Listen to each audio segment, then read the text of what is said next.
各位網友大家好，我係鄺俊宇。今日2025年6月20號禮拜五啊，今次同各位網友一齊講講香港各大最新嘅時事熱話。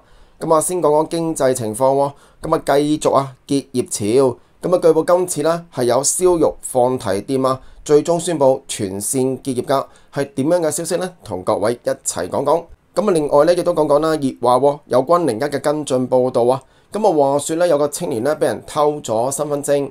對方啊狂開儲值卡㗎，咁啊結果咧就多次被指咧佢涉及收數等等嘅行為，咁啊不斷被捕啊，係點樣嘅情況嚟㗎咧？咁啊據報呢個青年只不過係唔見咗張身份證啊，咁啊搞到一身蟻㗎，咁啊原來咧再揭發電話卡實名制咧疑似係出現漏洞㗎喎，成件事係點樣嘅咧？同各位一齊講講。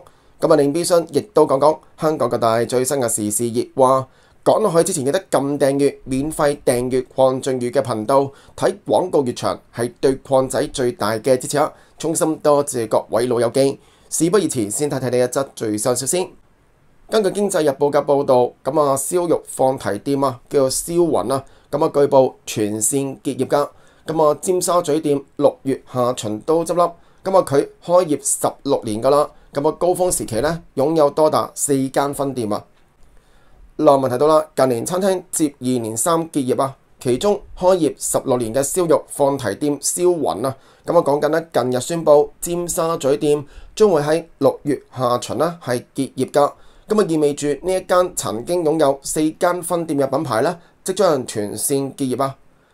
咁啊燒雲咧日前咧就喺社交專頁咧就宣布㗎，位於尖沙咀金馬倫中心2樓嘅店鋪因為租約期滿啊，將會營業到6月25號㗎，並感激食客16年以嚟嘅支持，就話咧陪伴燒雲啊渡過咧高山低谷都不離不棄喎。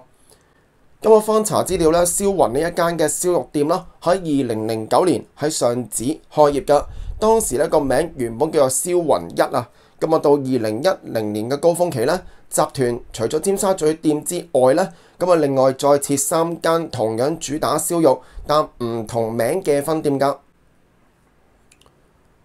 咁啊如今咧隨住最後一間分店啊，即係尖沙咀店咧係結業㗎，咁啊估計呢個集團咧亦都會步入歷史全線結業咁話喎。以上嚟自經濟日報嘅報導，咁啊唔知嗰啲尊貴嘅議員又望唔望到啦？又有一間連鎖嘅燒肉店啦係全線結業㗎喎。即係講緊呢啲係完全見得到，係發生喺我哋眼前嘅嘢嚟嘅。就係而家個經濟餐飲咧，的確係非常之艱難啦。咁究竟有咩方法可以解決呢？咁樣，因為而家嘅施政報告嘅諮詢期啦，咁其實係可以仿效澳門，澳門就每年咧施政報告就會公佈定下年會派錢，又或者咧點樣做現金分享計劃。咁啊最多就派消費券啦，係要指定大家喺香港嘅食肆幫襯先至係最有效嘅方法。咁啊我哋咧繼續堅持應該要派錢嘅，呢個係最直接嘅方法嚟嘅。咁但係咧另邊廂好似冇乜扶持㗎。不過我哋嘅觀察啦，就好似政策上冇乜扶持㗎。咁啊結果進入2025年啦，呢個結業潮根本就冇停過。咁啊而家每日啊都至少可能有1-2間嗰啲嘅知名餐廳都做唔住㗎。咁究竟結業潮幾時先會停？定還是今年真係結業到年尾呢？唉，不得而知啦。問問大家意見先。咁另外亦都講緊單熱話喎，根據 HK 嘅報導啊，咁啊話説有個青年咧就唔見咗身份證㗎，咁啊佢竟然遭到冒名再登記電話卡，咁啊3度咧涉嫌刑事毀壞被捕㗎，佢覺得好委屈、好無辜啊，咁啊再揭發咧電話卡實名制咧疑似係出現漏洞㗎喎。內文提到啦，電話卡實名登記自從2023年全面實施㗎，目的係打擊電騙罪犯嘅活動。不過，青年阿 Ben 咧喺2022年唔小心遺失咗舊版智能身份證，咁啊報失過後咧更加發現啦，遭人狂開呢個嘅儲值卡，更加用作上門收數、淋紅油等等嘅非法行為㗎。咁由於咧儲值卡都係以阿 Ben 嘅舊身份證所開啊，咁啊警方透過登記資料咧係多次上門拘捕佢㗎。阿 Ben 3度因為同類案件被捕啊。其中一次更加無奈困於警署近16個鐘頭處理㗎，當中涉及新電話卡，咁啊有號碼更加被重複利用再開卡，咁啊，佢質疑啊，點解電信商未核實客人身份就開卡？因為事件呢而感到精神崩潰㗎。就話呢，警察上嚟拍門嗰刻呢，我阿媽驚到喊啊，以為我真係做咗犯法嘢喎。咁啊，其實呢26歲嘅阿 Ben 啦，喺2022年街頭呢係遺失舊款智能身份證，咁啊已經立即報失㗎啦。咁啊點知係噩夢嘅開始啊！佢表示啊，事隔1年幾，即係2023年12月啦，咁啊警方突然呢上門拘捕㗎。咁啊，直指佢涉嫌啊喺東涌一個單位門口淋紅油。咁啊，佢同家人呢感到詫異㗎，就話我都冇做過呢啲嘢。咁啊，疑惑呢點解會無辜被捕啊？咁啊，佢急忙呢向警方澄清㗎，先知道有人盜用咗佢嘅身份證開儲值卡，並且呢係上門追溯淋紅油過後呢係留低嗰張卡嘅電話 number， 亦都發現呢警方係透過儲值卡實名登記資料拘捕佢㗎。咁啊，佢先知道自己嘅舊身份證遺失咗過後啦，係被盜用啊！佢指當日呢的確係嚇親㗎，形容家人呢都好擔心。咁啊 Ben 就向當時拘捕佢嘅北大嶼山警署嘅警員澄清，並提供報失證明㗎。咁啊，警方於是撤銷案件。咁為免再次被誤會啊，阿 Ben 已經立即向電信商查詢並取消儲值卡嘅登記。不過到2024年喎，佢又再一次咧被另外一個警區長沙灣警署拘捕㗎，話佢涉嫌刑事恐嚇。咁啊 Ben 無奈地再次解釋，咁啊更加一度被懷疑咧係轉售已經實名登記嘅電話卡。咁啊 Ben 咧認為自己的確係唔小心喺街上面咧遺失身份證㗎，但喺報失過後竟然陷入咧多次被捕嘅輪迴啊！咁啊，佢每一晚都難以熟睡㗎，甚至有電話來電嘅時間都會有錯覺咧，係警方預約拘捕，咁啊身心崩潰喎。咁阿 Ben 咧而家係向2間嘅電信商逐一取消已經知道被冒名登記嘅儲值卡嘅 number。期間發現咧不法分子原來喺上個禮拜四6月12號咧又總共開多咗6個 number。但取消嘅時間，電信商一度要求佢咧係要先致電客戶服務溝通先可以處理㗎。咁啊，最終成功要求 A 電信商封鎖佢嘅身份證，咁啊避免再被人盜用咁話喎。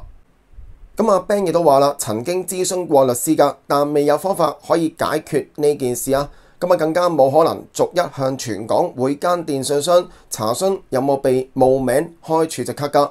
唯有不斷輪迴被警方拘捕，咁啊再到咧電信商取消儲值卡登記喎。以上嚟自 HK 呢個報導，咁啊呢位少年都好慘喎，咁啊據報佢相當嘅折磨㗎，因為佢咧乜都冇做錯，淨係唔見咗身份證。不過咧不法分子就攞住佢嘅身份證去到唔同嘅電信商就去買嗰啲嘅儲值卡，咁啊再用嗰啲嘅儲值卡啦，可能做啲不法嘅行為，又有淋紅油，又有刑事恐嚇等等㗎，咁啊全部入晒佢數喎。咁啊佢咧想堵截呢件事啦，好難搞㗎喎，因為咧唔知道邊間電信商開咗呢張卡，佢又唔可以逐間去問㗎，因為講緊都唔知邊間開咗呢一個嘅儲值卡咁樣㗎。咁啊，令變相唯有就等啦，就係一個輪迴嚟㗎，就係咧警察拉佢，佢就知道邊間嘅電信商用咗佢個名嚟開儲值卡，咁啊，然後佢咧被捕過後咧出翻嚟，又要去電信商度搞一輪㗎，咁啊搞到佢咧相當折騰啦。不過呢個明明係政策漏洞嚟㗎喎。